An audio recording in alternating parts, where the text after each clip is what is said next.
What's going on, guys? Welcome back to another hunting boot camp. Today I am discussing some turkey hunting tips and tricks for beginners. It's just going to be for people who have never gone out turkey hunting, or maybe have only gone out a couple times. Just really basic stuff that you need to know when you're starting out, and you can go from there. If I miss anything, guys who are more seasoned turkey hunters, let me know down below. Drop it down in the comments. Maybe you have some more advice that I didn't elaborate enough on or something. Drop it down in the comments. Let's help these new guys be successful this turkey season. So the first tip is simply know the basics. A female turkey is called a hen, a male turkey is called a tom, a young male turkey is called a jake. And the way to distinguish between those is fairly easy. So we're going to use this hen decoy just because I don't have a jake decoy or tom decoy here with me right now, but just pretend it's one. So on a male turkey, they're going to have a beard right here on their chest, and it just hangs down, looks like strings or broom bristles, whatever. So on the jake, the beard is going to stick out. It's not going to be very long. It's going to almost stick straight out. That's how you can tell if it's a jake. If it's a tom, it's going to hang down. And they can even get multiple beards. There's some that have like 3-4 beards. It's rare, but it is a possibility. The other way to distinguish is on the fan, and this doesn't fan out, but when you see a turkey strutting, that's a good way to tell if you can't see the beard. If you look at the middle tail feathers, the jakes are going to be sticking up significantly higher than the rest of the fan. A tom's will be completely filled out, and that's as they grow, those other feathers grow out to meet up with those middle tail feathers. So a tom's fan feathers will be all the same length, and a jake's will have the middle feathers will be about a couple inches longer than the rest of them. So beard length and the middle feathers in the fan, and that's how you can tell if it's a tom or a jake. The difference between a hen and a tom, or a hen and a jake, is pretty easy to identify as well. Hens don't generally have a beard. Every now and then there is a hen that will have a beard, and those are the only hens you can shoot during the spring turkey season. Other than that, you cannot shoot hens during the spring turkey season, at least in Nebraska, and I believe in most other states around the country. That's how it is in the fall season. You can shoot any turkey you see, but not in the spring. So that was just like a really quick rundown. I know what you're hunting, know what you can shoot and what you can't shoot, just really basic stuff, and we'll move on now. So the second tip, just like in waterfowl hunting, is get out and scout. In turkey hunting, you want to know where the roost sites are, you want to know where the staging areas are, and the feed sites. The feed sites and staging areas could be one and the same. It just kind of depends. But what I mean by staging area is, where the toms go and try to impress the hens. They all go out and they strut around and fan out, and they're trying to get a mate. That's what I mean by a staging area. They're staging. Those areas are generally more open areas. It could just be an opening in the timber. It could be a meadow or a field, or even like a pasture. But those are just couple places that they tend to stage. Now the roost sites, those are fairly easy to find. The turkeys roost in trees. So just walk around in the woods, and if you find a whole bunch of feathers and turkey droppings, odds are you probably found a turkey roost. Depending on the droppings, how fresh they look or whatever, it'll tell you if that roost is still being used. Another good way, and this is how we like to locate them in eastern Nebraska, is you simply go out about half hour before sunrise when it's still dark, but the sun's about to come up, and you go out and you just go, ha, ha, ha, ha, ha, ha, ha, ha, ha. Just do your best owl impersonation, and generally those toms, they'll all gobble from the trees, and that'll let you know where the roost is if you are able to pinpoint it there. It'll give you a general idea of where the turkeys are. So if you know where the staging area is and the roost site is, you can set up on, try to intercept them between them coming down out of the trees and going to the staging area. You can set up on one side or the other of the roost site. I would not recommend going right under the roost because you could blow it out and then you'd have to find it again. Or you could just go to the staging area and set up there. But scouting is important, just like in waterfowl hunting. Alright, so the third tip is concealment is key. Turkeys have very good eyesight, and they can see in color. So even the faintest of movements they can see, and they will start putting. And what a putt means, it's their warning signal to all the other turkeys. It simply means they saw something they didn't like. There might be a predator around or something, and it's like, get out, get out of Dodge. So you don't want that to happen. Keep that in mind. Concealment is very important in turkey hunting. The fourth tip is pattern your shotgun. And I guess we're just going to cover all the shotgun basics associated with turkey hunting here too. But first thing is you need to pattern your shotgun. Most people, when they turkey hunt, they have a turkey choke. It's basically a full or extra full choke, which means your range, especially for just starting out, would probably be 50 yards. I want to go over a max if I was just starting out turkey hunting. You know, that would be my effective range that I'd be comfortable shooting with as a beginner. So go out, walk off 50 yards or 40 yards or whatever you're comfortable shooting with, and see what the pattern is. And you can get you some targets like this to shoot at, and you can see where the pattern will be. But you need to pattern your shotgun. You need to know what that pattern is going to look like at 20, 30, 40, 50 yards, whatever your shooting distance is going to be when you're out there in the woods. Now, also, be sure to pattern with the shells you're going to use. There's a bunch of specific turkey shells out there. This is an example. I've never tried these ones. These are Hornady Heavy Magnum turkey nickel-plated lead shot shells, all 5-shot. 5-shot seems to be the consensus pick for shot size for turkeys. Some people use 4, some people use 6, but 5 seems to be the general consensus pick. That being said, you don't need turkey-specific shotgun shells. You can go out there. I've shot turkeys before with just, 5 pheasant loads. You can get it done. Once again, it all goes down to how you pattern your shotgun. So the fifth tip, and probably could have just rolled it into the last one, but we'll make it its own specific one, is where to shoot the turkey. Well, if you just saw, that should give you a pretty good indication. You want to shoot them in the head. Now, we'll use this. You don't want to shoot one of these here in the spring, but you can also shoot them in the heart, right in here. It's a lot tougher, and you might get some BBs in your meat. That's why a lot of people recommend shooting them in the head. And not just shooting them in the head. So when the toms or jakes are all puffed up, when they're fanned up, their head will be down and their feathers will come up like this, right behind their head. You do not want to shoot them then. You can, but it's not recommended. Wait till you get their head up like this, and then you'll have a better chance of getting a lethal shot on them. Tip number 6 is all about turkey calls. So there's 3 main types of turkey calls. There's a box call, a slate call, and a mouth call. The mouth call is pretty self-explanatory. You just put it in your mouth and you blow and you make your cuts and purrs and yelps and whatever other turkey sounds you need to make. A slate call it's like a flat surface, and you have a stick and you draw it across, and it'll make purrs and yelps and cuts too. It takes some getting used to really be good on a slate call. This is a box call. It is by far the easiest to make turkey noises on, and also probably the best for beginners. They're not very expensive. You can get a pretty cheap one at Walmart for I think like 20 bucks, something like that, and they work really good.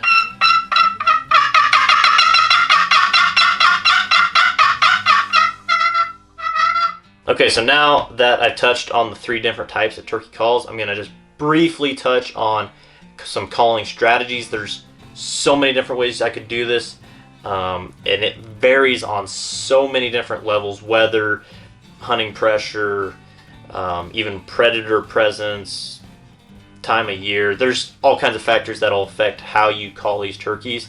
One thing I would say, you don't have to be a great caller to call in a turkey, but you also don't want to overdo it. You don't want to just keep hammering on it.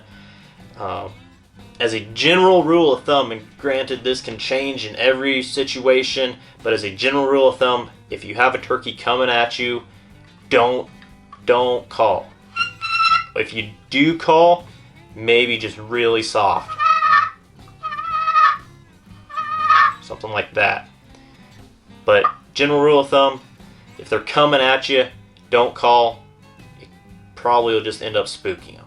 Another general rule of thumb is if they're up in the roost or if they're gobbling away, then yeah, let them have it. Just and wait for them to talk, and then you talk back. If they keep gobbling, and you can mix it up. You can go soft, or you can get real aggressive with it.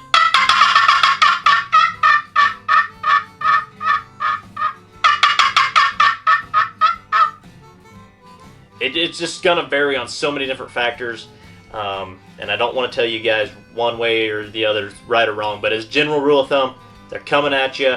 Stay quiet, or just very, very soft calls. If they're gobbling away, let them have a little bit more.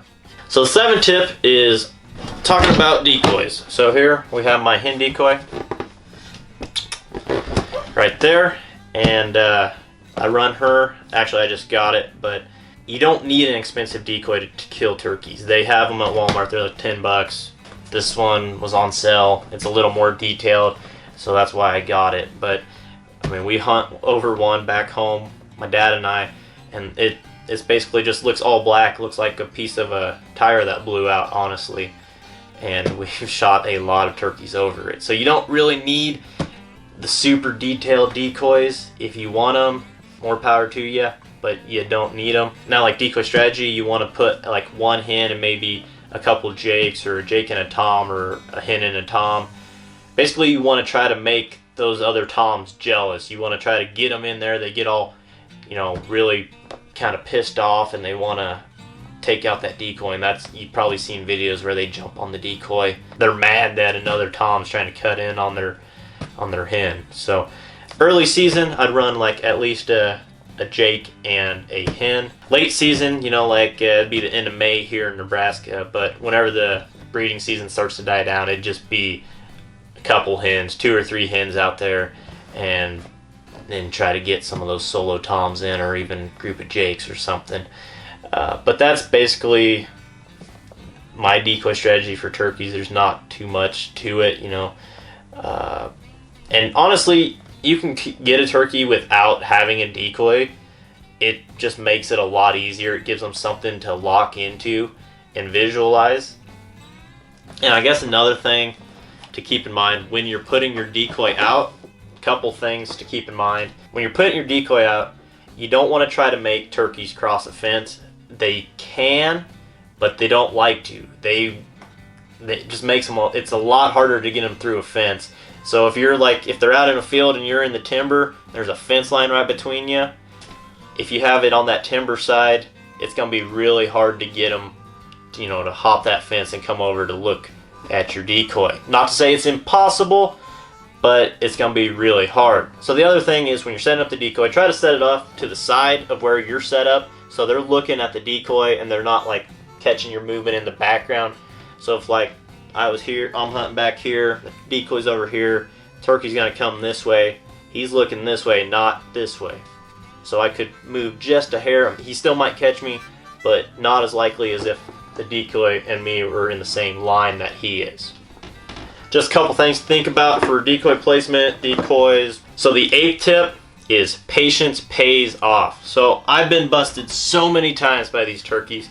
You'll be set up and you'll hear one, you'll do this, and he'll just be gobbling his head off, and then he just goes quiet for 20 minutes or so, and you're like, oh, he must have gone the other way or just stopped coming. And so you get up or you move just a little bit, and then you hear putt. They start putting, and the turkeys were coming in, they just dead quiet, and they busted you. I've had that happen way too many times than I'd like to admit, but you need to be patient. Need to try to wait them out if you can. I mean, it's not the end of the world if they putt and they bust you, but you're gonna have to go walk around and try to find some other turkeys to hunt, because those ones are kind of spooked. Try to stay patient. I can admit it's very hard when you're not hearing anything or not seeing them, especially when you're hunting in the timber where it's thick. You're not gonna see them until they're right up on you, but patience pays off. So the last tip is simply be safe. There's all kinds of hazards that you can encounter in the spring. Poison ivy is one of them. Make sure you have like a poison ivy soap when you get home so you can wash it off, just in case you get the oils on you. Ticks and mosquitoes and other insects are crawling around. Make sure you apply bug spray so you don't get any of the diseases that those animals could carry. And also make sure that you have something like this in your bag. Something this simple could save your life, because every year there are reports, someone was carrying a turkey out, and someone, I don't even know how it would happen, but they got shot and either injured or killed because someone shot. They thought they were a turkey. I don't know how carrying a turkey on your back looks anything close to, you know, a wild turkey walking around. I don't get that. If you're turkey hunting and you buy a permit and you're legal, you should have been taught that in hunter safety. Always be sure of your target, but you never know who's out there hunting, so make sure you have something blaze orange. It could be survey tape, so you tie it to the turkey, you know, gloves, hat, something that'll help them recognize that you're not a turkey. But that is all I have for you guys today. Thank you so much for watching. Hopefully you enjoyed this video. If you did, be sure to leave me a thumbs up. That really helps me out. Drop a comment, let me know what your thoughts were. Guys, did I miss any important turkey tips for beginners? If I did, be sure to leave them down below so those guys that are just starting out can get down there, see them, and hopefully be more successful this upcoming season. Subscribe if you haven't already so you can stay up to date with the latest hunting, how-to tips and tricks, gear reviews, cooking videos, and a whole lot more. Turkey season, like I just said, has just started in Nebraska. I'm not, unfortunately, going to get out with a bow, but the walleye spawn is also starting, so we'll have some walleye spawn videos coming out and turkey hunt videos in the next couple of weeks. So subscribe if that is up your alley. Also, be sure to go out there and support those conservation organizations. I was just at a National Wild Turkey Foundation banquet this past weekend, and I actually came away with some awesome stuff. I got me a ground blind that I'll probably do a review on, and this sweet knife. So, never know, you're supporting conservation, but you also can come back with some really cool stuff. So be sure, go out there, support those conservation organizations, and we'll catch you out there, guys. See ya.